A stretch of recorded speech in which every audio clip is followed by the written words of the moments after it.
Hi, my name is Mirthe. In the next few weeks, I am talking you through 12 steps to beat the bloat and finally get rid of that muffin top.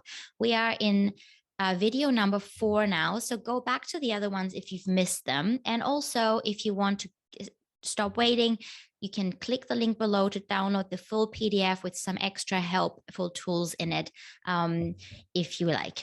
So without further ado, today, we're talking about sleep and its importance for belly fat and long-term health.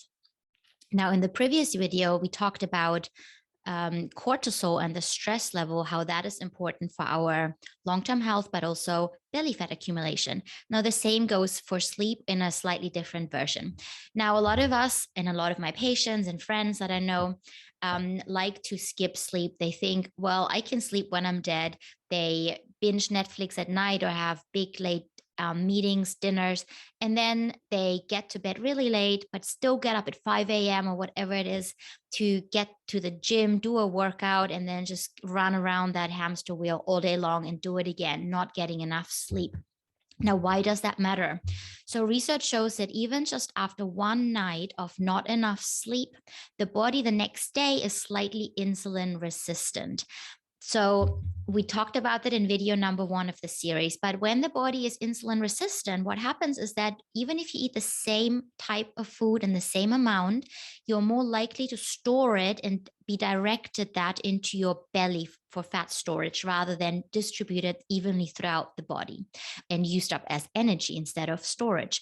So that is a problem. Also, they found that if you're lacking sleep, same as if you're stressed out, your decision making is less good. So you might be in a stressful situation that day. If you've had a difficult night of sleep, you might be more prone to go and eat something full of sugars, full of fats, something that is tasty but that doesn't feel so good because your brain doesn't function as well. You're going more into survival mode after just one night of lack of sleep.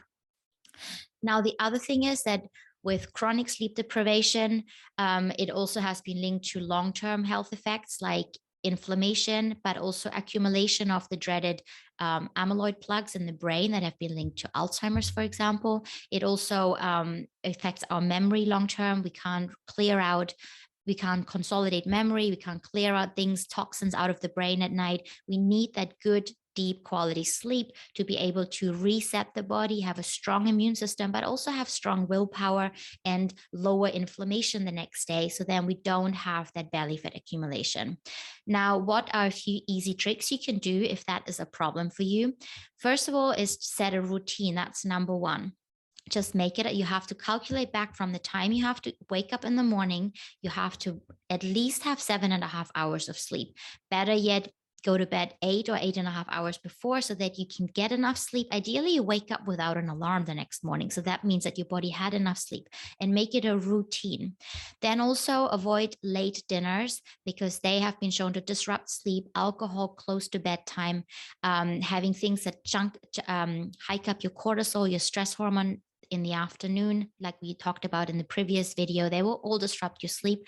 Blood sugar imbalances, if you are one of these carb burners, like we talked about in video number 1, then you might fall into something called reactive hypoglycemia in the middle of the night and wake up. You might know that getting up between 1 and 3 a.m. That's usually got something to do with blood sugar imbalances. Your blood sugar drops, you feel like you need to get up, you need to wee, you need to go and maybe even eat something like a banana or a cookie.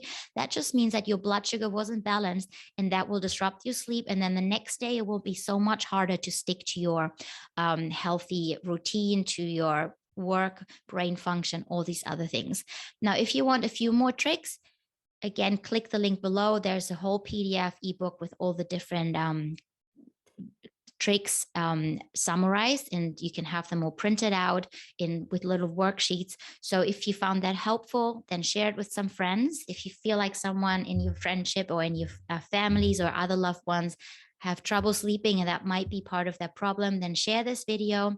Comment below if you like this, because then I know that I should do more of it. Comment and ask questions, or if you like more of this, want different topics or want me to go into more detail, please also click in the link below. And until then, I will upload the next video in the next couple of days, and stay tuned.